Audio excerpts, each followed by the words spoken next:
Hello everyone, good morning. এয়া হৈছে Meghalaya day 2 আৰু এয়া মই ৰাতিপুৱা গা পা ধুই লৈছো আৰু এয়া ৰেডি হৈ লৈছো। আজি মোৰ আউটফিট এইটো কেনেকুৱা লাগিছে কমেন্ট কৰি জনাবচোন। তাৰপিছত এয়া আমি ৰাতিপুৱাৰ ব্ৰেকফাষ্টটো কৰিব লৈছো গোটেই কিটাই। বতৰৰ মাজেৰে আমি এয়া ব্ৰেকফাষ্ট কৰি আছো আৰু পিছফালে আমাৰ পোৱালি কেইটা এনেকে হাল্লা কৰি আছে। বহুত বেছি উৎপাত কৰে। আৰু আমি হোটেলৰ পৰা ওলাওতেও বহুত বেছি দেৰি হৈ গৈছিলে। প্ৰায় 10 মান বজাত আমি হোটেলৰ পৰা ওলাইছিলো আৰু চাওকচোন বতৰটো ইমান বেছি ধুনীয়া, সঁচাকে বহুতেই বেছি মনটো ভাল লাগি গৈছে।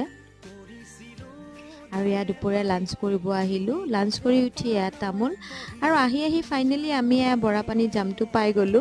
তাৰপিছত ইয়া দাদাজনে চাওকচোন কিবা কৈ আছিলে।